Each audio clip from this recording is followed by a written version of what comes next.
నమస్తే రమగారు. నమస్తే చె రమగారు, దెయ్యాల కథలు చాలా మంది నన్ను తిడతారేమో, ఏంటి జయ నువ్వు దెయ్యాల కథలు చెప్పిస్తూ దెయ్యాలు భూతాలని. కానీ సరదాగా ఉంటాయి కదా. సరదాగా ఉంటాయి, ఇంట్రెస్టింగ్ గా అనిపిస్తాయి కదా. ఒక చందమామ కథ చెప్పుకుందాం. అలానే చాలా కాలం క్రితం చదివింది, వసుంధర గారిదని గుర్తు నాకు. అవునో కాదో ప్రేక్షకులు ఎవరైనా చెప్పాలి. అలాగే ఆథర్ పేరండి వసుంధర గారు. వసుంధర గారు చాలా నావెల్స్ కూడా రాశారు. చాలా బాగా మంచి కథకులు. అంటే వారు శ్రీమతి గారు ఇద్దరు కలిసి రాస్తారని అంటారు. భార్యాభర్త ఇద్దరు కలిసి రాస్తారని అలాగే తెలుసు నాకు. బాగుంటాయి కథలు. అది చందమామ కథలే. చాలా కాలమైంది చదివి, కానీ బాగుంటుంది సరదాగా. ఓ రామాపురం అనే ఊళ్ళో ఒక మర్రి చెట్టు ఉందట. అయితే ఏమైందట, ఒకరోజు దాని మీద చాలా దయ్యాలు ఉన్నాయట. ఒక కుర్ర దయ్యం వచ్చింది అక్కడికి. వస్తే ఆ చెట్టు మీద ఉన్న దయ్యాలన్నాయి, పోనాయినా ఇక్కడ వాళ్ళంత మంది ఉన్నాం మేమే, ఇంకోటి ఏదైనా చూసుకో, ఏదైనా ఇంట్లో ఉండొచ్చు కదా, ఎందుకు మా దగ్గర చేరతాం, మేమే చాలా మంది ఉన్నాము, మాకే ఇక్కడ ప్లేస్ చాలటం లేదన్నాయి. అనేసరికల్లా అది ఏం చెప్పింది, వచ్చిన కుర్రదయ్యం, మొన్నటిదాకా ఓ ఇంట్లో ఉండేవాడిని, అక్కడ వాళ్ళు భూత వైద్యులను పిలిపిస్తారు, మనుషులు ఇళ్లలో ఉండలేము, ఇదివరకు హాయిగా ఇళ్లలో ఉండొచ్చని భావించేవాడిని, ఎవరింట్లో ఉన్నా ఉంటే వాళ్ళు తెలిసిపోయింది అనుకో వాళ్ళకి మనం ఉన్నామని, భూత వైద్యులను పిలుస్తారు, వాళ్ళ బాధ పడలేము, భూత వైద్యుడు ఒకడు నన్ను పంపించేశాడు, ఇక ఏం చేయలేక ఇక్కడికి వచ్చాను అని బతిమలాడింది. మిగిలిన వాళ్ళంతా ఒప్పుకోవాలి, ఇంకో చెట్టు చూసుకున్నారు. మర్రి చెట్టు బాగుంటుంది నాకు, పైగా నాకు చెట్టు గాలే ఇష్టం, నాకు మర్రి చెట్టు గాలే నా ఒంటికి పడుతుంది, నేనుండే మర్రి చెట్టు మీద చాలా మంది ఉన్నారని ఇంట్లోకి వెళ్తే ఆ ఇంట్లో వాళ్ళు తరిమేశారు, నేను ఇక్కడికి వచ్చాను అని బతిమలాడింది. మిగిలిన వాళ్ళంతా పోపమన్నారు. అయితే వాళ్ళల్లో కొంచెం సుమారుగా ఉన్న దయ్యం ఒకడు మంచివాడు ఉన్నాడు అనమాట. వాడు ఏమన్నాడంటే, సరే అయితే నేను వెళ్ళి మనుషుల ఇంట్లో ఉంటా, ఎప్పటి నుంచో మనుషుల ఇళ్లలో ఉండాలనుంది నాకు, నా ప్లేస్లో నువ్వు ఉండు నా బదులు అని చెప్పి ఈ దయ్యం వెళ్ళిందట. కొత్తగా వచ్చిన కుర్ర దయ్యమేమో ఈ దయ్యప్ప ప్లేస్లో ఈ చెట్టు మీద ఉండిపోయింది. ఈ వెళ్ళిన దయ్యం ఏం చేసింది, పోలయ్య అనే ఒక ఆయన ఇంట్లో చేరింది. పోలయ్య గారింట్లో చేరితే ఆ పోలయ్య గారింట్లో భార్యాభర్త, ఇద్దరు కొడుకులు, ఇద్దరు అబ్బాయిలకి పెళ్ళిళ్ళు అయినాయి. పెద్ద అబ్బాయికి ఒక 3 ఏళ్ల చంటి పిల్ల కూడా ఉంది, ఓ పిల్లాడు ఉన్నాడు. వీళ్ళు చక్కగా కులాసగా కబుర్లు చెప్పుకునేవాళ్ళు, బాగా పని చేసుకునేవాళ్ళు, అన్ని పనులు పాటలు చూస్తుండేది ఈ దయ్యం ఆ ఇంట్లో కూర్చుని. పైన ఎవరికి కనపడదు కదా, ఆ చిన్నపిల్లాడి ముద్దు ముచ్చట్లు అవి చూస్తే గొప్ప సరదాగా ఉండేది దానికి. బాగానే ఉందిగా, ఇళ్లలో ఉంటే ఏమిటి వాళ్ళందరికీ వచ్చిన బాధ నాకు అర్థం కాదు అని అనుకుంటోంది దయ్యం. సరే, ఆ ఇంట్లో అటక మీద దీని మీద ఇవి ఉంటాయి కదా, అటకంటానికి వీల్లేదు, వాటిని దూలాలు ఉంటాయి, ఓ దూల మీద కూర్చుని కిందకి చూస్తూ ఉండేది. వీళ్ళంతా ఏదో కబుర్లు చెప్పుకుంటున్నారు. ఇంతలో ఏమైంది, ఓ రోజు కోడళ్ళిద్దరూ అత్తగారు ఓ సాయంకాలం నాడు కబుర్లు చెప్పుకుంటున్నారు. పక్కింట్లో వాళ్ళ సంగతి ఏమిటి, కోడల్ని అత్తగారు దయ్యంలాగా పీడిస్తోందిట. అయితే పెద్ద కోడలు చెప్పింది, దయ్యంలాగా పీడిస్తోందిట, దయ్యం పట్టినట్టు పట్టేసింది వాళ్ళ అత్తగారు దాన్ని అంది. అనేసరికల్లా కోడలంది, దయ్యం కానీ దయ్యాలు చాలా నయం అనేసరికల్లా ఇప్పుడు ఇలా మాట్లాడుకుంటారు. మాట్లాడితే అత్తగారింది, ఏమిటే దయ్యం సంగతి నీకు బాగా తెలుసా, దయ్యాలు బట్టి పీడిస్తాయంటావా అని అత్తగారు అడిగింది. ఈ దయ్యం ఈ పైన కూర్చుంది కదా, ఆసక్తిగా వింటుంది అన్నమాట, ఏమిటో మన సంగతే మాట్లాడుతున్నారని. అయ్యా అనేసరికల్లా, దయ్యాలే బాగా పనిచేస్తాయి అత్తయ్య, పనిచేసే దయ్యాలు ఉంటాయి కొన్ని అని కోడలు చెప్పింది. చెప్పేసరికల్లా ఈ పెద్ద కోడలు పక్కపక్క నవ్వేసి, భలే చెప్తావు కబుర్లు, అంతగా దయ్యాలే పనిచేసేటట్టయితే నీ వంతు 2 గుండికలు నీళ్లు తోడాలి కదా, రేపు పొద్దున్నే తోడు పెడుతుందేమో చూడు, ఏ దయ్యమైనా మన ఇంట్లో దయ్యాలు ఇళ్లలో కనపడకుండా ఉంటాయి, 2 గుండికలు నీళ్లు తోడాలి నీ వంతు, పెద్ద కోడల వంతు సాయంత్రం, చిన్న కోడల వంతు తెల్లారి, ఎవరైనా తోడతారేమో చూడు, ఏ దయ్యమైనా తోడు పెడుతుందేమో అని నవ్వుకున్నారు. రాత్రికి పడుకున్నారు. ఈ దయ్యం అనుకుంది, ఓహో 2 గుండికలు నీళ్లు తోడు పెడితే నేనున్నానని వీళ్ళు తెలుసుకుంటారు. అందుకని ఏం చేసింది, తెల్లారేసరికల్లా కిందకి దిగిపోయి ఆ నూతులో చేదేసి 2 గుండికలు నీళ్లు నింపక్కడ పెట్టి, వీళ్ళు తెల్లారి వాకిలు చిమ్మడానికి ఒకళ్ళు, ముగ్గేయడానికి ఒకళ్ళు, ముగ్గు చిప్ప పుచ్చుకుని బయలుదేరారు. తీరా చూస్తే గుండికలు నిండా నీళ్లుండి, ఇదేమిటో ఎవరు తోడారు అని ఒకళ్ళనొకళ్ళు చూసుకున్నారు. దయ్యం తోడిందేమో అని అన్నది పెద్ద కోడలు. అందుకని అదెందుకు నిజమవుతుంది, దయ్యాలు ఉంటాయా ఎక్కడైనా, ఊరికే కబుర్లు చెప్పుకుంటాం, కాదంటే కాదనుకున్నారు. మామయ్య గారు తోడారేమో, మన మాటలు విని మన భయపెట్టడానికి మామయ్య గారు తోడారని మామయ్యని అడిగారు. మామయ్య నేను తోడలేదన్నాడు పోలయ్య. అక్కడి నుంచి పెద్ద కొడుకు చిన్న కొడుకు ఇద్దరు వచ్చారు. కొడుకులు ఉన్నారు కదా ఇంట్లో, వాళ్ళు కూడా మేము తోడలేదంటే మేము తోడలేదు. బాగానే ఉంది. సరే, ఇది ఈయన ఏమన్నాడు పోలయ్య, అబ్బాయిలే ఇద్దరు ఎవరో ఒకళ్ళు భార్యకో లేకపోతే మరదలకో హెల్ప్ చేయడానికి వీళ్ళిద్దరిలో ఎవరో ఒకళ్ళు చేశారని భావించి ఏమన్నాడు, ఒరే ఈ గుండిగల నీళ్లు మనం తోడుకోలేవుట్రా, అంతగా దయ్యం ఉంటే మన పైన బోల్డ్ పనులు ఉన్నాయి మన ఇంట్లో.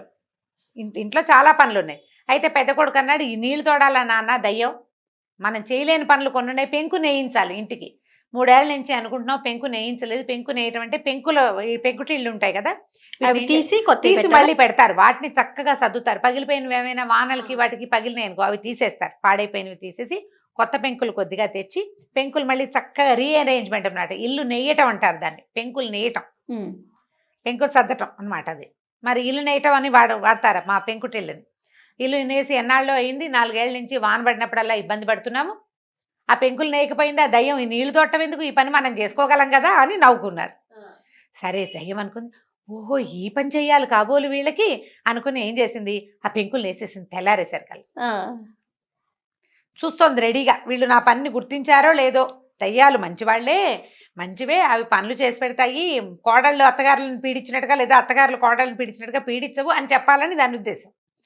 తెల్లవారేసరికల్లా ఏమైంది, ఈ పోలయ్య గారు ఉన్నాడు కదా, ఆయన పొద్దున్నే లేచి ఏదో గుండె పట్టుకుని పడిపోయాడు. ఏదో వచ్చింది సమస్య. తీరా డాక్టర్ని పిలిచారు. గ్యాస్ ఎగదని గుండెల్లో మంట వస్తుంది కానీ కడుపులో ఒక వ్రణం ఏదో ఒక గడ్డ వచ్చింది ఆయనకి.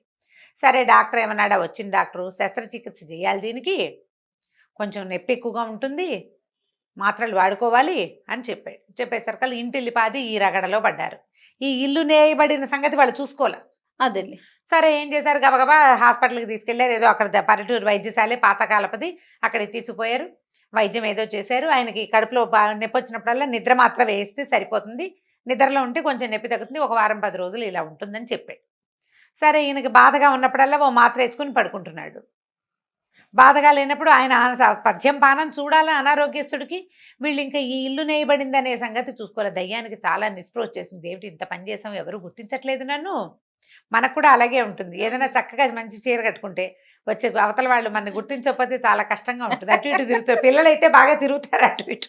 నేను అడగను మిమ్మల్ని రాగానే, రమ్మగారు నన్ను గుర్తించిందని. అదే గుర్తింపు కావాలి, దయ్యానికి కూడా కావాలి. చూస్తుంది 4 రోజులు వారం రోజులు గడిచిపోయింది. వారం 10 రోజుల తర్వాత వాన వచ్చింది.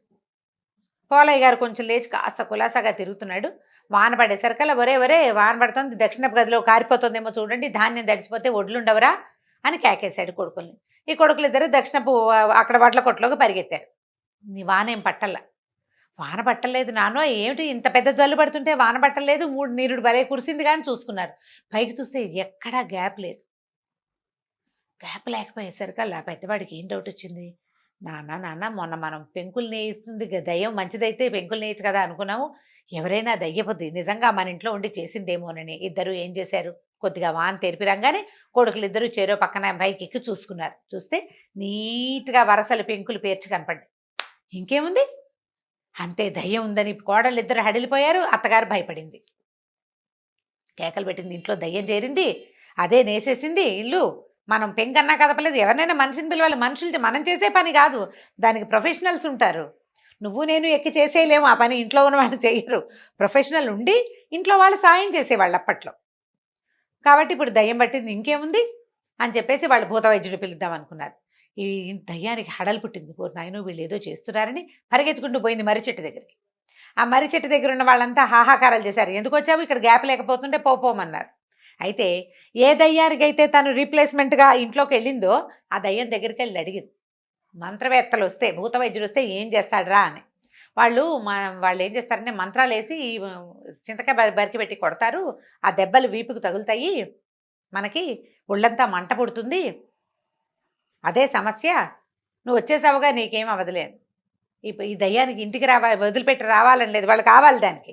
అందుకని ఏం చేసింది, సరే మీరు ఇక్కడే ఉండండి అని తను మళ్ళీ ఇంటికి వచ్చేసింది. వచ్చి ఏం చేసింది, పోలయ్య గారు రోజు నిద్ర మాత్ర వేసుకుంటున్నాడు కదా, 2 నిద్ర మాత్రలు మింగేసి పడుకుంది ఒక మూల.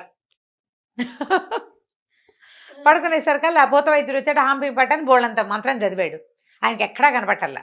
కదలిక ఉండాలి, దయ్యాలు కదులుతూ ఉంటాయి గాల్లో, అట్లా గాల్లో కదా కదిలేది.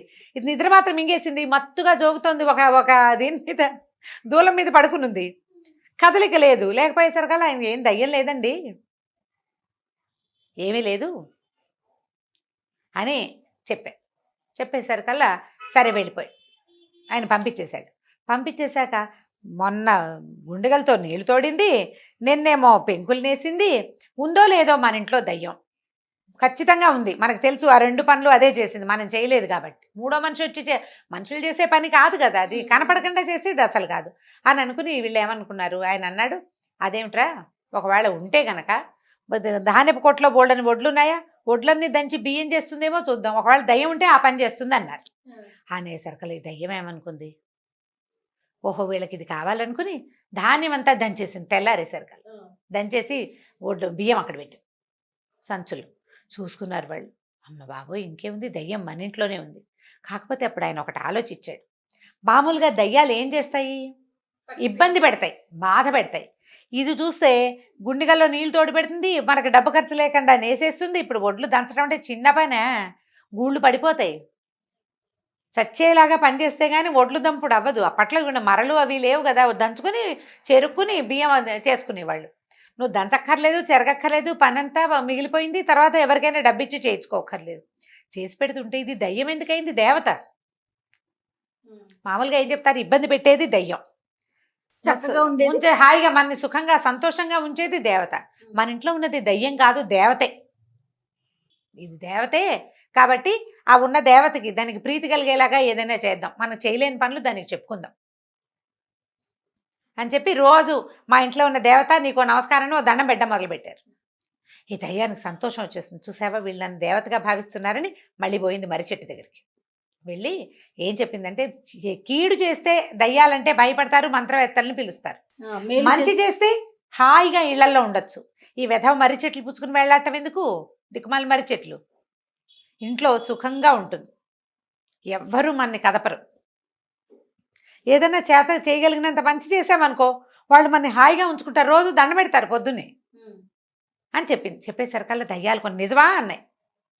అక్షరాల నిజం. నేను పోలయ్య గారింట్లో పూజ చేయించుకుంటున్నా, రోజు పొద్దున్నే దండం పెడతారు నాకు, ఎక్కడున్నా నీకు దండం అని. కాకితో పాటు నాకు కూడా ఓ పెడితే అన్నం పెడుతున్నారు, అది కాకే తింటుంది కానీ నా పేరుతో పెడుతున్నారు కదా వాళ్ళు. కాబట్టి ఇలా చాలా మన మంచి ప్రవర్తనతో ఉన్నామంటే మనని దేవతలుగా పూజిస్తారు అని చెప్పేసరికల్లా కొన్ని దయ్యాలు మేము కూడా దేవతలుగా ఉంటామని ఇళ్ళని పట్టుకుని వెళ్ళిపోయినాయి. కొన్ని కొంటి దయ్యాలు ఉంటాయి, అల్లరివి, చచ్చిన మాట వినవు. అవి మాత్రం ఈ మర్రి చెట్టు పట్టుకుని వేళ్లాడుతున్నాయి. మనుషులకు మంచి చేసే ఉద్దేశం వాటికి లేదనమాట. ఇవి ఉండిపోయినాయి. ఈ పోలయ్య గారింట్లో ఉన్నదయ్యే మళ్ళీ ఎగురుకుంటూ పోయి తన వంతు దండాలు స్వీకరించడానికి వెళ్ళిపోయింది. వాళ్ళు ఏం చెప్పినా చేసేది అవసరమైన పని వాళ్ళు అన్నీ చెప్పరు, చేసుకోలేని పనులే చెప్తారు. ఆ పని చేసి పెట్టేస్తుంది ఇది కథ కంచికి మనం ఇంటికి. చాలా బాగుంది రమ్మగారు, సూపర్, సరదాగా ఉంది కదా, చాలా సరదాగా.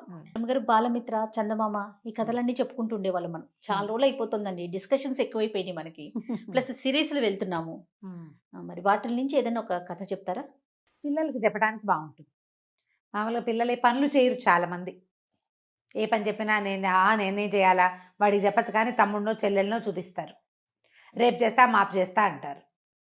అది చిన్నప్పుడు అలవాటైతే పెద్దవాళ్ళు అయ్యాక కూడా వాళ్ళు ఏ పని చేయకుండా ఉంటారు. భార్యలు, మగపిల్లలైతే భార్యలకు సహాయం చేయరు, ఆడపిల్లలైతే పని ఎలా ఎగ్గొట్టాలా అని చూస్తారు. పని చేయడం ఇష్టం ఉండదు, హౌస్ హోల్డ్ వర్క్స్ చేయడానికి ఇష్టపడరు.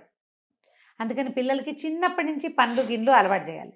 గారాబం ఉన్నా సరే, ఎంత గారాబం ఉన్నా వాడి పని వాడు చేసుకోవాలి.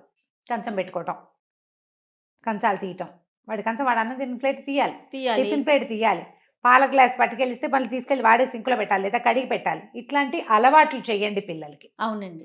అయితే ఈ పని అలవాటు లేని వాళ్ళు, పని ఎగ్గొట్టి తిరుగుదాం అనుకునేవాళ్ళు, అలాంటి వాళ్ళ మీద ఒక చిన్న దయ్యపు కథ. పూర్వం ఒక ఊళ్ళో ఒక అవ్వ మనవడు ఉండేవాళ్ళట. ఈ అవ్వ మనవడు ఏంటంటే, ఈ అవ్వ చాలా పాపం కష్టపడి పిల్లాడిని పెంచింది. కొడుకు కోడలు చనిపోయారు పిల్లవాడు చిన్నప్పుడే. దాంతో కొంచెం ముద్దుగా చూసేది. వాడు ఎక్కడ కూర్చుంటే అక్కడే అన్నం పెట్టి, ఎక్కడ పడుకుంటే అక్కడే వాడికి పక్కేసి అలా చేసేది. మొదట్లో ముద్దు, పాపం అమ్మ నాన్న లేని పిల్లవాడు కదా, కొన్నాళ్ళు నడిచింది. క్రమంగా ఈ అబ్బాయి ఏంటంటే ఏ పని చేయకుండా అవ్వ పెడితే తినడానికి అలవాటు పడ్డాడు.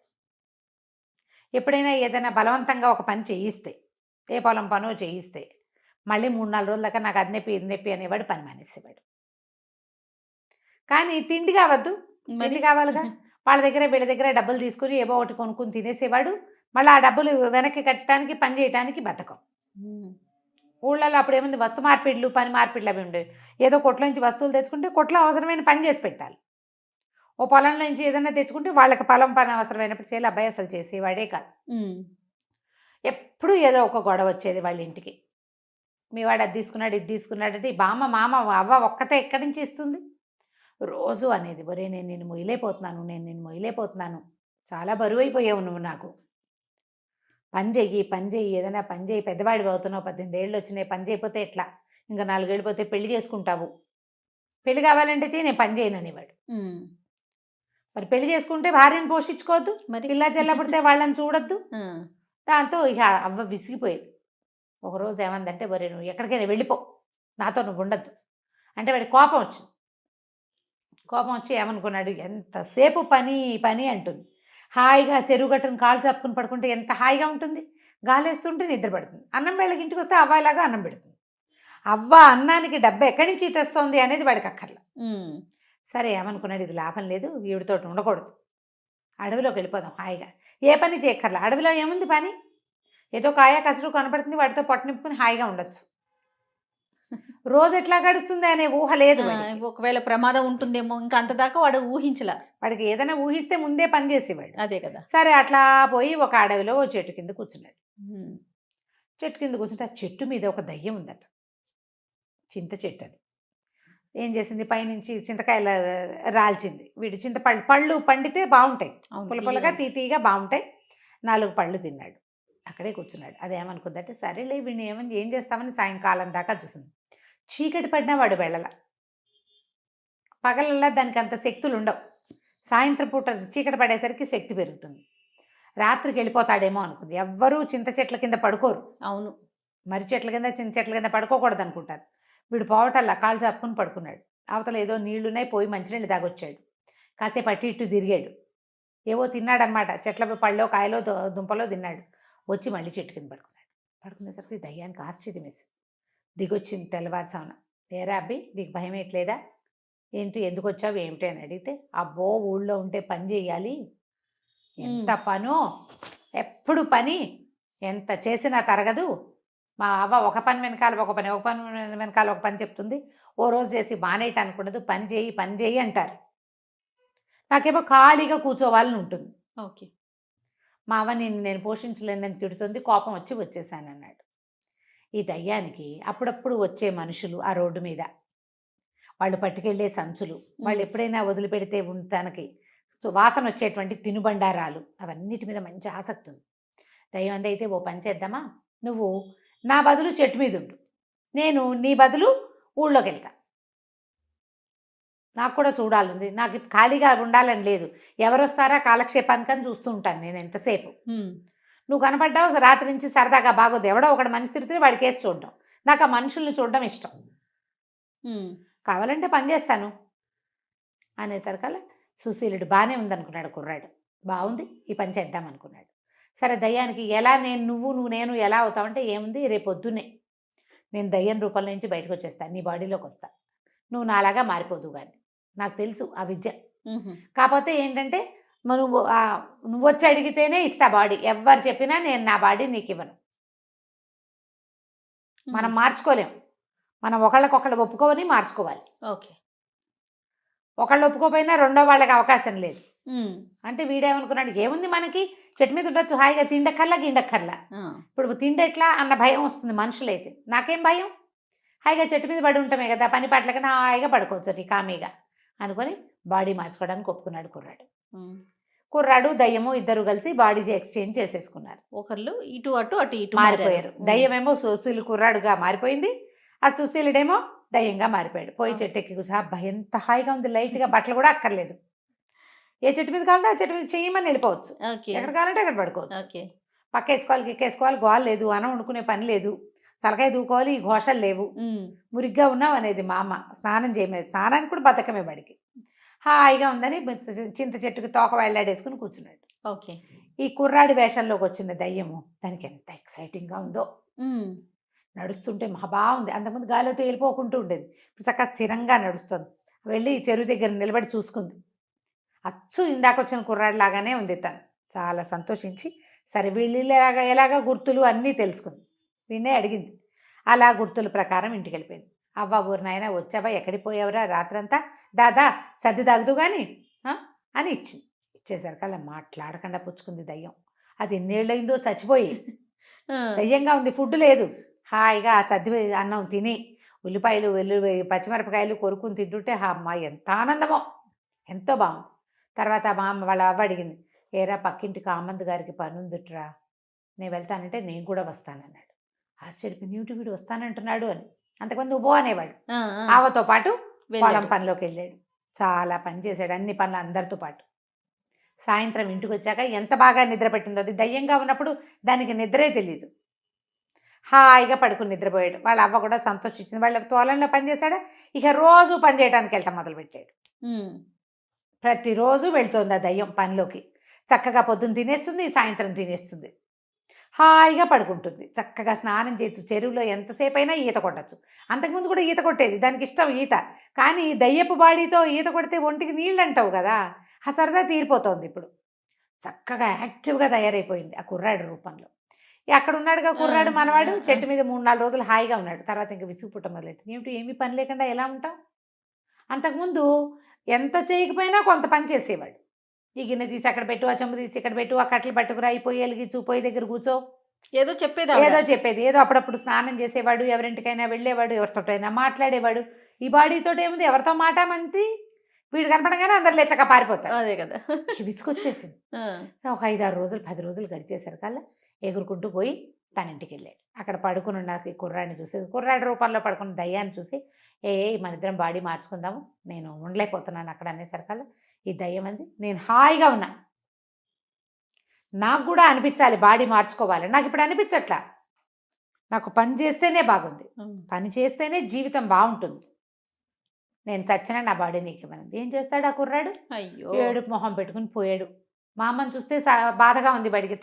మా అమ్మ అవతో ఉండలేకపోతున్నాను, 10 రోజులు అయిపోయింది అవ్వని చూసి.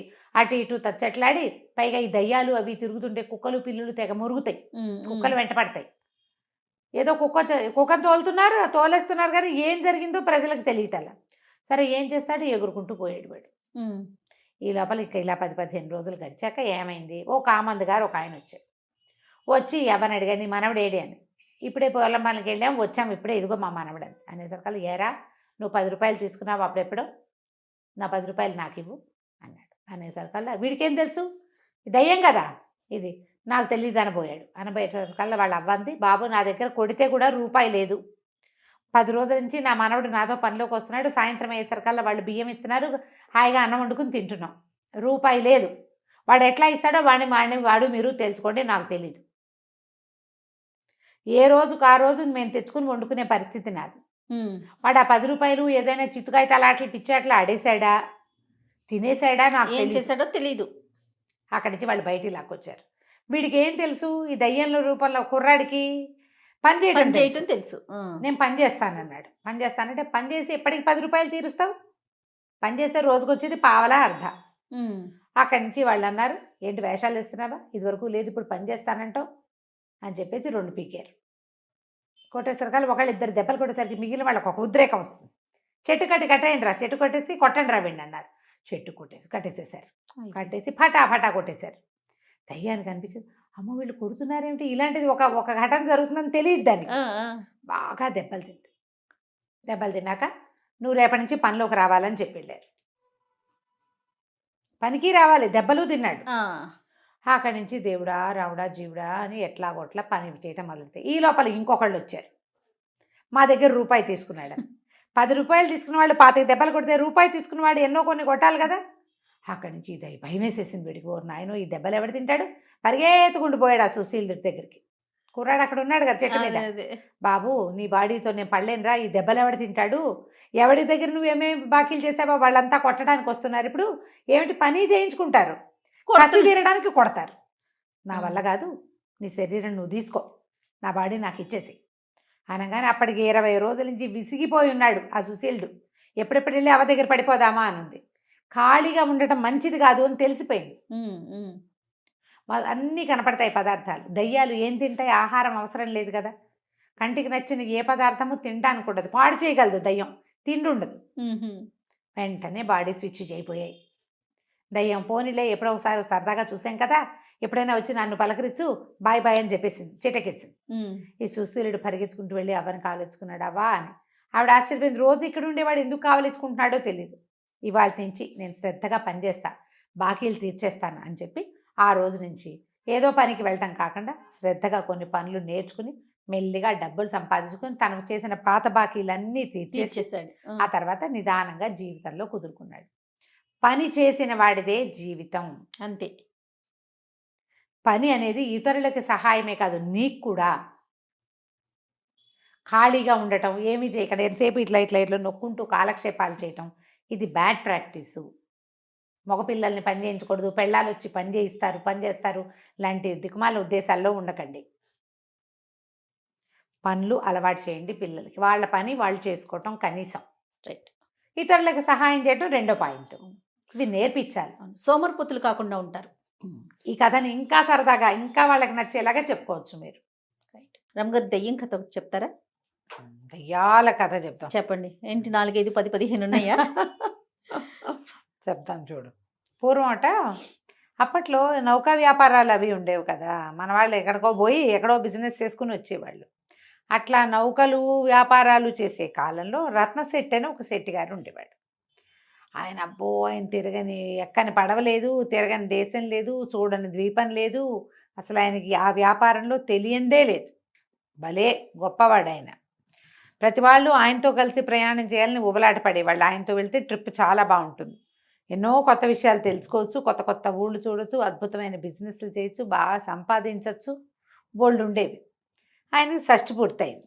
ఓకే. అందరూ ఏమన్నారు, షష్టి పూర్తయింది, ఇంక మానేయాలి, నువ్వు పెద్దవాడి అయిపోయావంటే ఆయన ఏమనుకున్నంటే, 1 లాస్ట్ జర్నీ, ఒకటే చివరిది, ఇది చేసి ఇంక ముందు చెయ్యను అని చెప్పి ప్రచారం చేశాడు.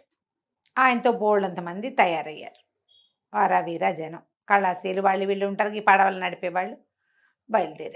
బయలుదేరి పడవ ఎక్కారు, వెళ్తున్నారు. సముద్ర మధ్యంలోకి వెళ్ళాక ఏదో పెద్ద తుఫాను, ఊహించలా వీళ్ళు, సడన్గా వచ్చేసింది. ఈ నావకి చుక్కాని విరిగిపోయింది, ఆ పడవకి, వాళ్ళు వెళ్తున్న షిప్కి. ఎన్నిసార్లు సముద్రపు అలలు వాళ్ళని ముంచేయటానికి ప్రయత్నం చేసినాయి. ఎట్టా గొట్ట రెక్కున్నారు, అన్నీ పోయినాయి, దిక్సూచి విరిగిపోయింది, చుక్కాని విరిగిపోయింది, ఇంకేమిటో పోయింది. తర్వాత ఈ పడవకి పైన కడతారు కదా, అవన్నీ పోయినాయి. షేప్ ఉంది, ఆ తెరచాపంతా పోయింది, షేప్ ఉంది, మనుషులు ఉన్నారు. మొత్తాన్ని గింగిరాలు తిరుగుతూ ఓ పక్కకేటో చేరటం మొదలుపెట్టింది. అది సరేలే, ఏదో ఒక లంకకి పడితే అది అక్కడ ఏదైనా దిగి రిపేర్ చేసుకోవచ్చు, మన దగ్గర ఉన్నవి కాకుండా చెట్టో చేమో మనుషులో ఎవరన్నా కనపడతారని చూద్దామనుకున్నారు. ఒకవైపుకి వెళ్తోంది. అది వెళ్తుంటే వీళ్ళు, బాబుగారు అదేంటండి, అదేమై ఉంటుంది, చూడండి అని ఆయన లేపుకొచ్చారు. ఆయన చూస్తూ, నాకు తెలిసిన ద్వీపం కాదు ఇది, ఏ దయ్యపు లంకో అయి ఉంటుంది. దయ్యాల లంకలు కొన్ని ఉంటాయి సముద్రంలో, నేను ఎప్పుడు వెళ్ళలా, ఇది నాకు తెలియదు అనేసరికి మిగిలిన వాళ్ళంతా అన్నారు, దయ్యాల లంక అట్ట అంటారేంటండి, అలాంటివి ఉంటాయంటే, ఉంటాయిరా, మనం చూడకపోతే లేదంటే ఎట్లా, మనం చూడలా, కానీ లేదని అనకూడదు, ఉండే ఉంటుంది, చూద్దామన్నారు. దగ్గరికి వెళ్తుంటే అది ఎట్లా కనపడుతుంది, చాలా చక్కగా, బాగా పెద్ద కొండ, కిందంతా ఏవో తోటలు దొడ్లుగా, అదేదో అడవి వెర్రెత్తినట్టు లేదు, ప్లాండ్గా పెంచినట్టుగా కనపడుతోంది. బాగా మోకాల కంటే తక్కువగా ఉన్నటువంటి గడ్డి, ఏవో తిరుగుతున్నాయి, గొర్రెలాగా కనపడుతుంది. వీళ్ళన్నారు, దయ్యపు లంక అయితే ఇట్లా ప్లాండ్గా ఎలా ఉంటుంది, మనుషులు ఉన్నారు డెఫినెట్గా ఇక్కడ, అది చూద్దామన్నాడు. ఈయనేం మాట్లాడలే. ఈయన ఏమన్నాడు, ఏదైనా సరే మనం అక్కడికి వెళ్ళాల్సిందే, ఎక్కడో ఒక చోటకి ఈ బండి ఈ నావని పట్టించాలి, ఏదో పక్కకి మనం వెళ్ళాల్సిందే, చూద్దాం. అక్కడ వాళ్ళ సహాయం లేకుండా మళ్ళీ మనం ఇల్లు చేరటం కల్లా ఇక్కడ ఏదైనా దిక్సూచి ఏర్పరచుకోవాలి, ఈ చుక్కాని విరిగిపోయింది దీన్ని సరి చేసుకోవాలి, తెరచాప సరిదైపోయింది దాన్ని సరి చేసుకోవాలి, చేయాల్సిందేగా, పదండి వెళ్దామన్నాడు. అనేసరికల్లా సరే పడవ దానికి పట్టేసింది. దగ్గరికి వెళ్ళాక వీళ్ళకి తెలిసింది, భవనాలు ఉన్నాయి, తోటలు ఉన్నాయి, పెద్ద గడ్డి మైదానాలు, గొర్రెలు తిరుగుతున్నాయి, కాబట్టి డెఫినెట్గా మనుషులు ఉంటారు భావించారు. సరే ఏం చేశారు, ఈయన రత్నశెట్టి ఇంకా కొంతమంది కళాశీలు దిగారు. కొంతమంది అన్నారు, మీరు వెళ్ళి చూసి రండి, ఈ లోపల మేము చేయగలిగిన రిపేర్ ఇక్కడ ఏదో చేస్తాం అనేసరికి ఈ గుంపు బయలుదేరారు. ఒక ముసలాయన గడ్డి కోసుకుంటున్నాడు. వీళ్ళు పోయి, బాబు ఊళ్ళో ఏమైనా పని దొరుకుతుందా, మనుషులు దొరుకుతారా అంటే ఆయన ఏం వినిపించుకోవాలి, ఎంత అడిగినా సమాధానం చెప్పలా. వీళ్ళకి అర్థం కాలేదు. ఇంకా ముందుకెళ్ళారు. ఎవరో కుర్రాడేవో ఇట్లా సామాన్లు మోసుకొస్తున్నాడు. వీళ్ళు ఏం పలకరించినా వాడు మాట్లాడలా. వీళ్ళ భాష కాదా ఏమిటో వీళ్ళకి అర్థం కాలేదు.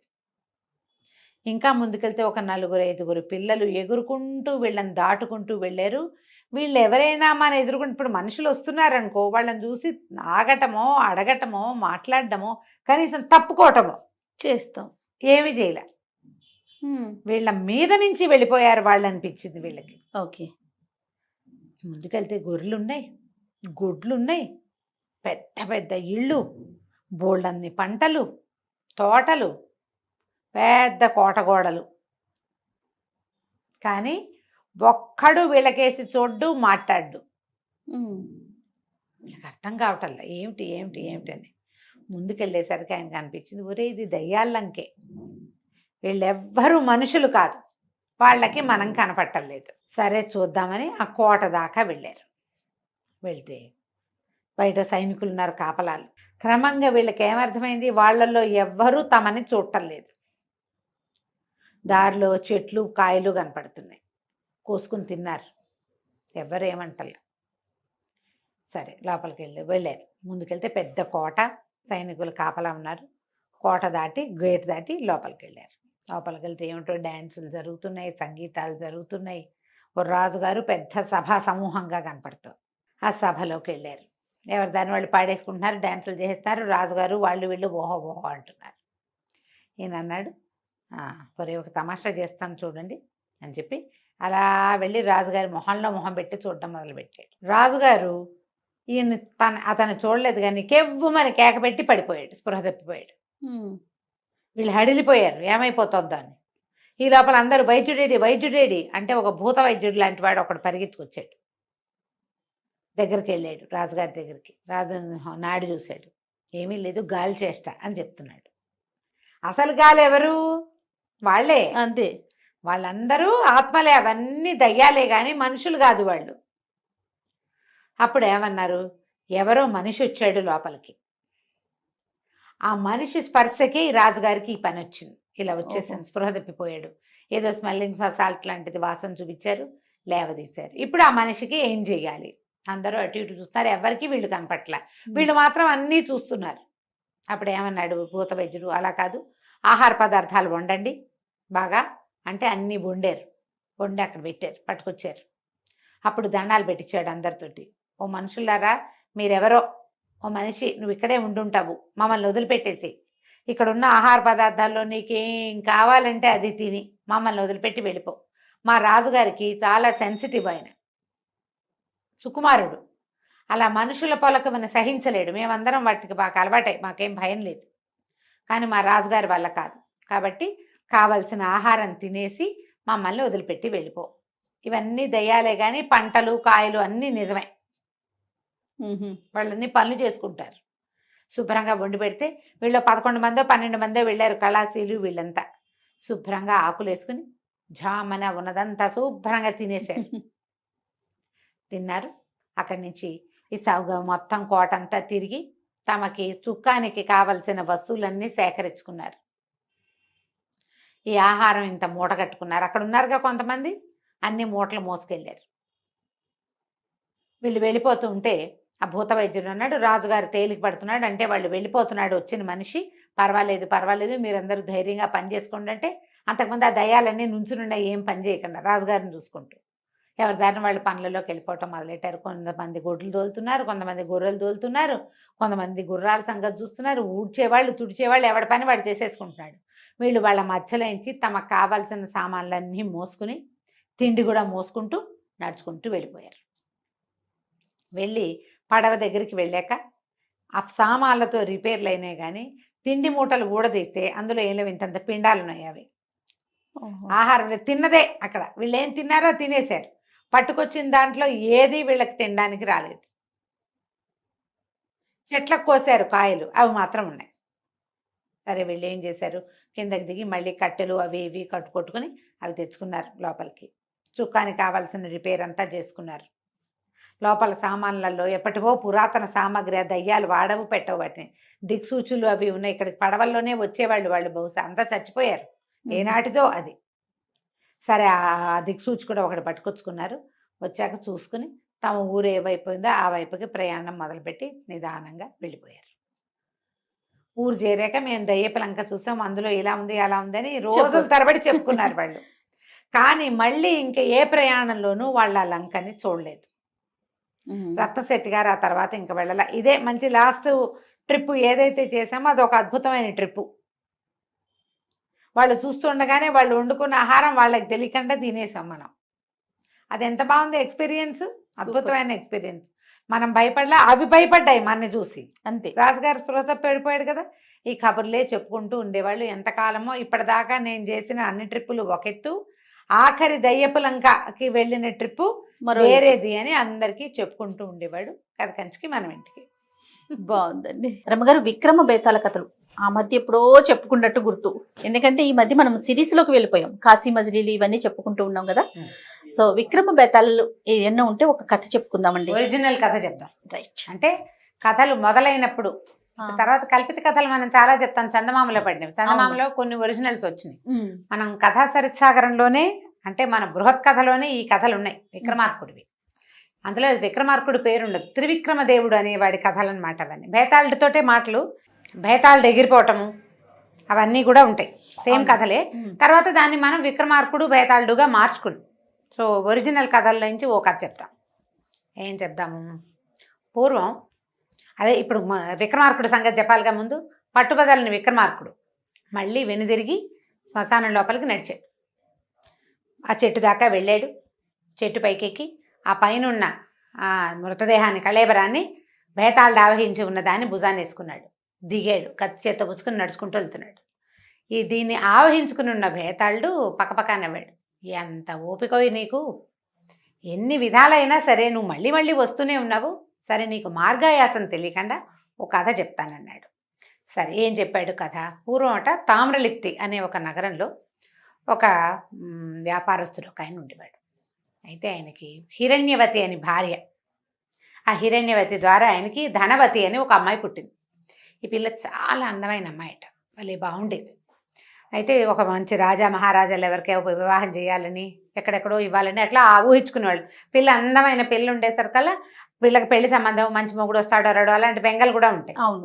అయితే ఏమైంది, కొంతకాలం గడిచేసరికి పిల్లకు కాస్త యుక్త వయసుకు వచ్చేసరికల్లా తండ్రి సడన్గా మరణించేసరికల్లా ఈ పిల్ల మీద కన్ను వేసుకుని ఉన్న దాయాదుల్లో కొంతమంది మేనబావలు, మేనమామలు వాళ్ళు, అక్కడి నుంచి ఆయన కజిన్స్ కొంతమంది వీళ్ళ మీద కొంచెం ఇబ్బంది పెట్టారు తల్లి పిల్లని.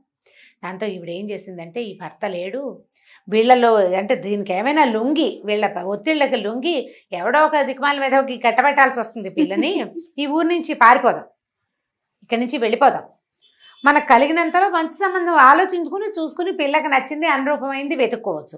కజిన్స్ మధ్యలో ఉంటే వీళ్ళంతా ప్రెస్ చేస్తే ఇంతలో ఏమవుతుంది, రాజుగారు, ఆ ఊరు రాజుగారు చుట్టుపక్కలలోనే ఇవ్వమంటారు.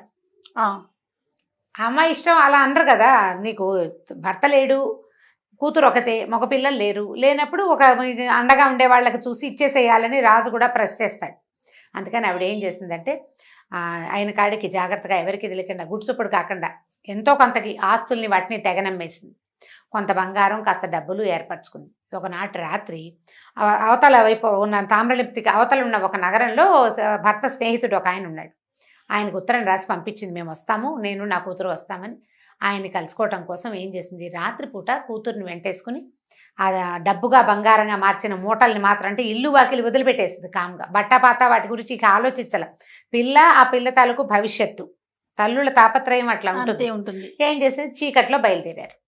ఈ వెళ్తూ ఉండగా ఏమైందంటే, వీళ్ళు చీకటి నడిచేటప్పుడు ఆ రోజుల్లో కరెంట్లు అవి లేవు కదా, అంటే మనకి స్ట్రీట్ ల్యాంప్స్ అవి లేవు, స్ట్రీట్ లైట్లు లేవు. ఈ వెళ్తున్న దారిలో ఏదో వేగ్గా నడిచి వెళ్తున్నారు. ఒక కొరత వేసి ఉన్న ఒక వ్యక్తిని తగిలింది ఈవిడ. కొరత అంటే ఏంటంటే? కొరత అంటే ఒక శిక్ష. ఒక పొడుగాటి శూలం ఉండి దానికి అడ్డంగా పుల్లలు ఉంటాయి. దొంగతనాలు, దోపిడీలు అవి చేసిన వాళ్ళని, ఎక్కువ అంటే సమాజం పనికి ఎక్కువ ద్రోహం చేసిన వాళ్ళని ఆ శిక్ష వేస్తారు. ఈ మనిషిని ఇట్లా కింద నుంచి ఇట్లా దింపేస్తారనమాట. వాడు ఇలా దిగిపోతాడు. ఈ కొరత సంగతి 2-3 సార్లు చెప్పాను నేను, నువ్వు మర్చిపోయి ఇన్ని వ్యవహారాల మధ్య మర్చిపోతున్నావు నువ్వు. అయితే ఈ కిందకి వెళ్ళి క్రమంగా మరణిస్తారు. కాశీ మజిల్లో అనుకుంటాను స్టోరీలో ఒక అతన్ని. అయితే ఏమైంది, ఈ కనపడలేదు వీళ్ళకి. ఈవిడ వెళ్తూ వెళ్తూ ఏమైందంటే ఈవిడ భుజం ఆ కొరతలో సగానికి పైగా దిగిపోయి ఉన్నవాడికి తగిలింది. అమ్మా అన్నాడు. అనేసరికి కంగారు పడేది. అమ్మో మనిషో జంతువో భూత ప్రేత పిశాచాలు ఏమిటో తెలియదు తెలియదు కదా.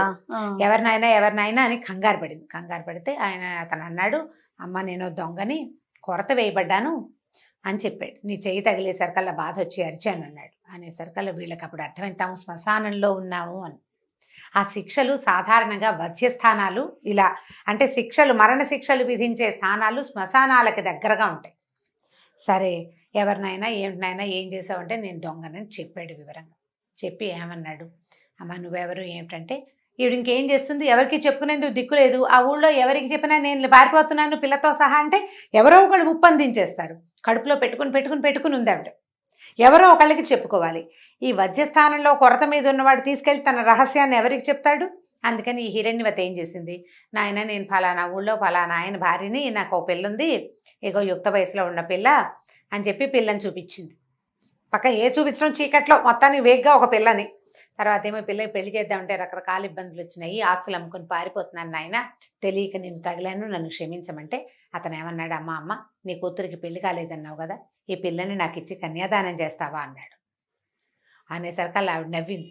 చచ్చిపోతున్నావు నువ్వు, నీకేం కన్యాదానం అయ్యా అంటే, అది కాదమ్మా నాకు సంతానం లేదు, ఇప్పుడు నేను చచ్చిపోతా, ఎవరు లేరు నాకెవరు నీళ్ళు వదులుతారు, చచ్చి నేను నరకానికో స్వర్గానికో వెళ్తే నాకు ఇన్ని నువ్వులు నీళ్లు వదిలే దిక్కు లేకుండా పోతాను కదా, నువ్వు ఒక్క పని చెయ్యి, ఈ పిల్లని నాకు కన్యాదానం చెయ్యి, నీ పిల్లని నాకు ఇవ్వు, ఈ అమ్మాయి నువ్వు దీనికి నిలువెత్తు బంగారం ఇస్తాను నేను నీకు, హాయిగా బతుకు పిల్లతోటి, నేను అనుజ్ఞిస్తా, ఈ పిల్ల భర్తని నేనవుతాను కదా ధర్మం ప్రకారం, నేను అనుజ్ఞించి నా భార్యకి మళ్ళీ పెళ్లి చేస్తే కనుక, పెళ్లి చేసుకుంటే ఈమెకి ఎవరి వల్ల సంతానం కలిగినా ఆ సంతానం నాదవుతుంది. క్షేత్రజులు అంటారు వాళ్ళని. కుంతీదేవి సంతానం పాండురాజు కొడుకులేనట్టుగా, పాండురాజు వల్ల కలగలేదు కదా, ఆ రకంగా నా భార్యకి కలిగిన సంతానం వల్ల వాడు గుప్పెడు చారెడు నీళ్లు గుప్పెడు నువ్వులు చారెడు నీళ్లు వదిలినా అది నాకు దక్కుతుంది, నా భార్య సంతానం నా సంతానమే అవుతుంది కదా, నాకు ఉత్తమ గతులు వస్తాయమ్మా బాబాని బతిమలాడాడు. ఈవిడ ఆలోచించుకుంది.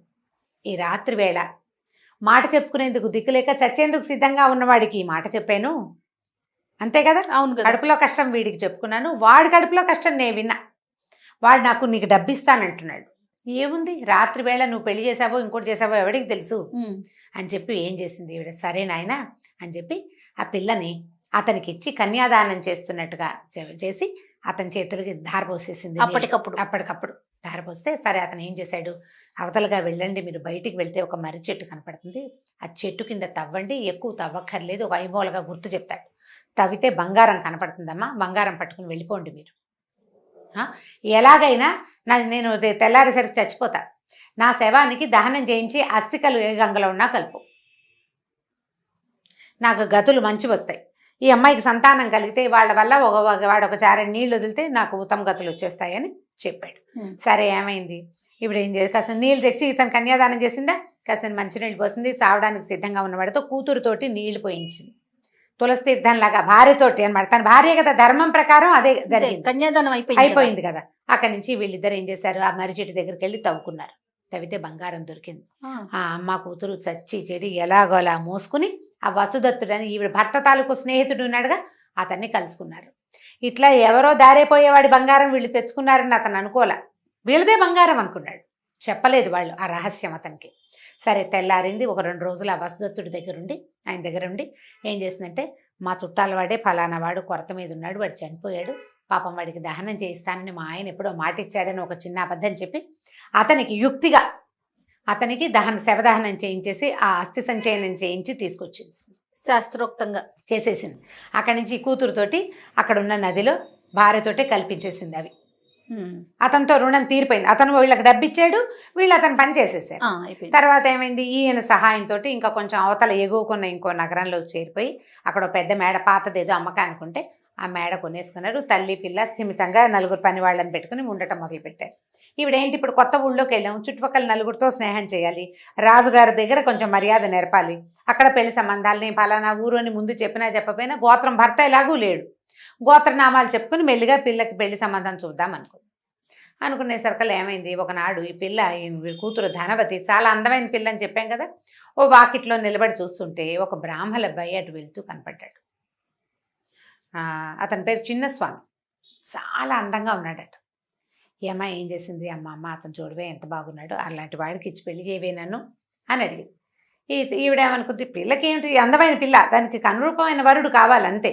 ఆల్రెడీ పెళ్ళైపోయిన పిల్ల రహస్యంగా. సరే ఏం చేశారు, చెలికత్తెని పంపించింది అమ్మాయి. మన ఇంటికి రమ్మని పిలవమని. చెలికత్తె వెళ్ళి అడిగింది, ఏమండి మళ్ళా హిరణ్యవతి గారు అమ్మాయి ఇక్కడ మేడం చూసారా, ఆ మేడ వాళ్ళదే పచ్చ మేడ, వాళ్ళ అమ్మాయి ఎంతో అందంగా ఉంటుంది, మిమ్మల్ని ప్రేమించింది, మీరు నచ్చారు ఆవిడకి, మా ఇంటికి రండి అని పిలిచేసరికల్లా ఈయన అన్నాడు, నేను ఊరికే ఎందుకు వస్తాను, నాకు డబ్బులు కావాలి, ఇస్తుందేమో కనుక్కోమన్నాడు. ఈ చిన్నస్వామి అనేవాడు ఉన్నాడు కదా, వీడికి ఆ ఊళ్ళో ఒక మంచి పేరున్న నృత్యాంగన అంటే ఇష్టం, హంసావళి దాని పేరు. ఆ హంసావళికి ఒకరోజు ఆవిడతో స్పెండ్ చేయడానికి 700 వరహాలు ఆవిడ తాలూకు ఖరీదు. ఒకసారి 2 సార్లు వెళ్తే 700 పట్టుకురా లేకపోతే వెళ్ళిపోమన్నారు వాళ్ళు. వీళ్ళ నాన్న దగ్గర డబ్బులు లేవు, వాడికేం పెద్ద సంపాదన లేదు, పిల్లాడు అందంగా ఉన్నాడు అంతే, ఒట్టందంతో ఏం చేస్తావు, కోరుకు తింటారు, డబ్బులు కావద్దు. అక్కడి నుంచి ఈ 700 కావాలి వీడికి. వీడేమనుకున్నాడు, పచ్చమేడ అంటే చాలా పెద్ద మేడ, వాళ్ళ దగ్గర డబ్బులు ఉంటాయి, ఇది ఎవరితో మనని పిలుస్తోంది కదా, పోనీ వెళ్ళి చూసి ఆ 700 ఇస్తుందేమో కనుక్కుందాం, వర్కౌట్ చేయడానికి ప్లాన్ చేశాడు. అక్కడి నుంచి ఆ చెలికెత్తపోయి, అమ్మ ఆయనకి డబ్బులు కావాలటమ్మా, ఆయన ఏదో డబ్బు అవసరంలో ఉన్నాడంటే, ఎంత కావాలంటే అంత ఇస్తాను రమ్మనేసరికల్లా అతను ఈ అమ్మాయి దగ్గరకు వచ్చేసాడు. శాస్త్రంగా వివాహము పాడు ఏమీ లేదు, కానీ అతను వీళ్ళతోటి ఉన్నాడు కొద్ది రోజులు. ఉన్న తర్వాత ఈ 700 చేర్చిక్కించుకుని మళ్ళీ తిరిగి చూడకుండా వెళ్ళిపోయాడు. సరే ఇప్పుడు మగవాళ్ళు అయితే వెళ్ళిపోతారు, ఆడవాళ్ళకి అవకాశం తప్పించుకునేందుకు లేదు కదా. ఈ అమ్మాయి కాస్త గర్భవతి అయింది. గర్భవతి అయ్యేసరికి వీళ్ళకి ఏం చేయాలో తెలియలేదు. సరే గర్భానికి ఏమిది, పెరిగిపోతుంది ఆటోమేటిక్గా. అమ్మాయి రోజు శివాలయానికి వెళ్ళి ఏడిచేది, వాడెవడికో రాత్రిపూట నన్ను కన్యాదానం చేయటం ఏమిటి, వీడెవడినో ప్రేమిస్తే వీడు నా కొంప ముంచి వెళ్ళిపోవటం ఏమిటి, ఈ గర్భము నేనేం చేయను అని శివుడికి రోజు ప్రార్థించేది. పురిటినాటి రాత్రి ఆ పిల్లాడు పుట్టంగానే ఆ రోజు రాత్రి పరమశివుడు కల్లో కనపడ్డాడట.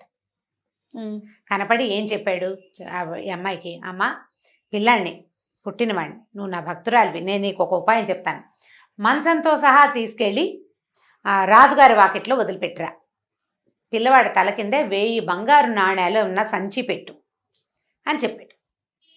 ఈ అమ్మాయి ఏం చేసింది, తెల్లవారకండానే, రాత్రి చీకటి పడుతుండగా డెలివరీ అయింది, తెల్లవారకండానే పిల్లాడిని ఎత్తుకుని వాడికి చిన్న మంచంతో ఆ 1000 బంగారు నాణ్యాలు సంచులు పోసి, డబ్బు ఉంది పిల్ల దగ్గర, ఆ డబ్బు ఎక్కడిది, దొంగ ఇచ్చింది. ఆ డబ్బుతో ఈ పిల్లాడిని ఎత్తుకెళ్ళి రాజుగారి వాకిట్లో వదిలిపెట్టి వచ్చేసారు. తల్లి పిల్ల ఇద్దరు కలిసి నిశ్శబ్దంగా ఇంటికి వచ్చేసారు. వీళ్ళ దారిని వీళ్ళు ఉండటం మొదలుపెట్టారు. అక్కడ చేరాడు కదా వాకిట్లో, రాజుగారి వాకిట్లోకి చేరాడు.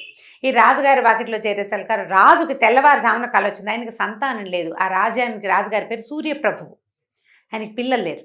తెల్లవారుజామున, ఓ రాజాలే, నీకోసం ఒక పిల్లవాడు సిద్ధంగా ఉన్నాడు, బంగారంతో దొరుకుతాడు బిడ్డ, వాడిని పెంచుకోను, వాడిని ఈ రాజ్యానికి రాజుని చెయ్యని ఒక మాట వినపడింది. ఏదో కల్లో వేగ్గా వినిపించింది. అవునో కాదో చూద్దామని ఈయన లేచి బయటకు వచ్చేసరికల్లా కోటగా గుమ్మం వాకిట్లో మంచము, పసిబిడ్డ మంచము, దాని వాడి ఎత్తికింద 1000 నాణ్యాలు కనిపించింది. 1000 నాణ్యాలు అంటే అది చిన్న సొమ్ము కాదు. ఆ పిల్లల్ని అలాంటి 10 మంది పిల్లల్ని ఈజీగా పెంచేసేయచ్చు. అక్కడి నుంచి ఇంత సంపదతోటి దొరికేసరికల్లా పిల్లాడికి చంద్రప్రభువు అని పేరు పెట్టి రాజుగారు పెంచుకున్నాడు. వీళ్ళకి తెలిసింది మన రాజుగారు పెంచుకుంటున్నాడు, ఇంకా ఏం పర్వాలేదు అని. వీళ్ళ దారిని వీళ్ళు ఇప్పుడు ఎలాగో తమ పిల్లాడే, ఏదో ఒకటి జరగాల్సింది జరుగుతుంది అనుకున్నారు. తల్లి పిల్ల వాళ్ళ దారిన వాళ్ళు ఉన్నారు, పెద్దవాళ్ళు అయిపోయారు, వాళ్ళ కథ అయిపోయింది. రాజుగారి దగ్గర చేరాడు కదా, పిల్లాడు చక్కగా పెద్దవాడయ్యాడు, పిల్లాడు చక్కగా అందంగా, తల్లి అందమైంది, తండ్రి ఇంకా అందమైన వాడు, పిల్లాడు కూడా అందంగా చక్కగా చందమామల్లే ఉండేవాడు. రాజుగారు అన్ని రకాల విద్యలు నేర్పించారు, పెంచుకున్నారు కదా. ఈ పెంపకం హడావిడి, పిల్లాడు కాస్త పెద్దవాడయ్యాడు. కొంచెం బాగా పెద్ద అయ్యేసరికి ఆయన ఏం చేశాడు, తన రాజ్యాన్ని ఉత్తరాధికారి అయిన ఈ పిల్లాడికి అప్పచెప్పి ఆయన కాశీలో నివసించడానికి వెళ్ళిపోయాడు రాజు. కొంతకాలం అయ్యాక రాజుగారు ఆ ఊళ్ళో మరణించాడు. మరణిస్తే ఖబర్ వచ్చింది, రాజుగారు మరణించారంటే. అయ్యో, దహనక్రియలు చేయడానికి మేము ఇంత దూరంగా ఉన్నాము, సరే దహనక్రియలు అయిపోతాయి, ఎవరో చేసేస్తారు దగ్గరున్న వాళ్ళు, కానీ పిండ ప్రదానం చేయాలి కొడుకు. అందుకని నేను నాన్నకి వదలటం కోసం నేను వెళ్తానంటే ప్రజలు వీళ్ళు మంత్రులు అంతా వద్దు నువ్వు ఎందుకు అంత దూరం వెళ్ళటమని అన్నారు, కానీ అతను ఒప్పుకోలేదు. నేను దొరికిన బిడ్డని పెంచి రాజ్యాన్ని ఇస్తే ఆయనకి నీళ్ళైనా వదలద్దా నేను కనీసం, ఆయన ఎంత వానప్రస్థానికి వెళ్ళిపోతే మాత్రం నేను చేయాల్సిందేనని ఇతను కొంతమంది సైన్యం కాస్త సహాయకులతోటి బ్రాహ్మణులతోటి కలిసి రాజుగారు అక్కడికి వెళ్ళాడు. వెళ్ళేసరికల్లా సరే గయలో శ్రాద్ధం చేయాలనుకున్నారు. ఆయన కాశీలో మరణించాడు కదా, గయా శ్రాద్ధం విశేషం కదా. ఈ మిగిలిన ఉదరక్రియలు విధానాలన్నీ అయిన తర్వాత రాజుగారు ఆ పిండాన్ని జలంలో వదిలిపెడతారనమాట. పిండం చేయటం అంటే ఏమిటి, ఆ పిండం అంటే ఇదేదో బ్యాడ్ వర్డ్గా ఉంటుంది, ఏమి లేదు, పాప ఉండ ఒకంత ముద్ద. ఈ ముద్దని నీటిలో వదలబోయాడు. వదలపోతే 3 చేతులు వచ్చినాయిట పైకి, ఇలాగా 3 చేతులు వచ్చినాయి. 3 చేతులు చూసరికల్ నిర్ఘాంతపోయాడు. ఏ చేతిలో ఈ పిండాన్ని పెట్టాలో తెలియదు రాజుకి. ఆ బ్రాహ్మణులంతా చుట్టుపక్కల చేరిన వాళ్ళంతా చూశారు. 3 చేతులు చూస్తే మొదటి చేతికి ఇనప మేకు గుచ్చుంది. అంటే వీడు దొంగ. ఆ దొంగతనం చేసిన వాళ్ళకి వేసే శిక్ష ఏంటి, ఈ చేతుల్లో మేకులు కొడతారు. అది నల్లటి చెయ్యి తాడుగట్టుంది, అంటే మొదటివాడు దొంగ. రెండో వాడి చేతికి పవిత్రం ఉంది, అంటే దర్భతో చేసినటువంటి ఉంగరం. రెండోది బ్రాహ్మడి చెయ్యి. మూడోది కంకణాలు ఉంగరము రాజముద్రికతో ఉన్న చెయ్యి రాజుగారి చెయ్యి. 3 చేతులు వచ్చింది. వీళ్ళ ముగ్గురులో నా తండ్రి ఎవరు అనేది రాజుగారు డిసైడ్ చేసుకోలేక నిర్ఘాంతపోయాడు. ఇప్పుడు బేతాళుడు అడిగాడు ఎవరికి ఇవ్వాలి, విక్రమార్కుణ్ణి. ఇప్పుడు ఈ ముగ్గురులో ఈ రాజుకి తండ్రి ఎవరు, అతను ఎవరికి ఈ పిండాన్ని పెట్టాలి అనేసరికి రాజు చాలా బాగా తెలివిగా చెప్పాడు. అసలు అందులో గుంజాటనే లేదు. మొట్టమొదట కన్యని వివాహం చేసుకున్నాడు కదా, కన్యాదానం తీసుకున్నవాడే ఈ పిల్లాడికి తండ్రి. అదేలాగా అన్నాడు బేతాళుడు. ఎలాగా అంటే కన్యని పెళ్లి చేసుకున్నాడు. భార్యకి నువ్వు ఇంకొకటి ద్వారా సంతానాన్ని పొందు, ఆ సంతానం నాదవుతుందని అనుజ్ఞ ఇచ్చిన వాడు నిజమైన తండ్రి. ఇప్పుడు చిన్నస్వామి ఉన్నాడు, అతని వల్లే ఈ కుర్రాడు కలిగాడు. కానీ అతను ఏం చేశాడు, డబ్బుల కోసం వచ్చాడు ఇక్కడికి, అంతే. అంటే తనని తను అమ్ముకున్నాడు కాబట్టి వాడికి హక్కు లేదు. కన్న తండ్రి అయినప్పటికీ, ఫిజికల్గా వాడే తండ్రి అయినప్పటికీ అతనికి అవకాశం లేదు. ఇప్పుడు రాజుగారు ఇతని రాజ్యానికి రాజుని చేశాడు, కానీ ఈ పిల్లాన్ని దేంతో పెంచాడు, 1000 బంగారు నాణ్యాలతోటి పెంచాడు. ఆ డబ్బు ఎవరిది, మొదట అతనిది. ఇప్పుడు పిల్లవాడి తల్లి, పిల్లవాడి పెంపకానికి సరిపడా డబ్బు, వీడు కలగడానికి ఆజ్ఞ, ఈ 3 ఇచ్చినటువంటి దొంగే రాజుగారి పిండానికి అర్హుడు. మిగిలిన వాళ్ళిద్దరికీ అర్హత లేదు, వాళ్ళిద్దరూ అతని తండ్రులు కాదు. ఇతనే తండ్రి, కన్నవాడు పెంచినవాడు కాకుండా ఆజ్ఞ ఇచ్చిన వాడే తండ్రి అవుతాడని చెప్పాడు రాజు. బేతాళుడు మెచ్చుకున్నాడు. అబ్బా శభాష్, చాలా బాగా చెప్పావు, కానీ నువ్వు మౌనభంగం చేసావు, మాట్లాడేవు కదా, కాబట్టి నేను వెళ్ళిపోతున్నా అని చెప్పేసి ఒక్క ఉదుటున ఈ దేహంతో సహా బేతాళుడు ఎగిరి మళ్ళీ మరిచెట్టెక్కేశాడు. కథ మళ్ళీ మొదలైంది. విక్రమార్కుడు మళ్ళీ వెనుదిరిగి 4 అడుగులు శ్మశానం లోపలికి వేశాడు. కథ కంచికి మనం ఇంటికి. చాలా బాగుంది. ఇవి ఒరిజినల్ సిరీస్ ఒరిజినల్. ఎన్ని ఉంటాయండి ఒరిజినల్? అవి 24 ఏమో అని అనుకుంటున్నా. ఓకే, నేను చెప్తాను. చివరి కథ చెప్పి ఏం చేద్దాం, ఒక 5-6 ఒరిజినల్స్ నుంచి ఒక 5-6 కథలు చెప్దాము కనీసం. అంటే కొన్ని ఇంతకుముందు మనం చెప్పుకున్నామండి. ఒక 5-6 ఈజీగా చెప్పుకోవచ్చు మనం. అది చెప్పాక చివరి కథ చెప్పి ఇంకా విక్రమార్కుడు చెప్పను అని చెప్తా. రైట్. థ్యాంక్ యూ రమ్మగారు. ఇంకో స్టోరీతో కలుద్దాం. బాయ్ చేయ.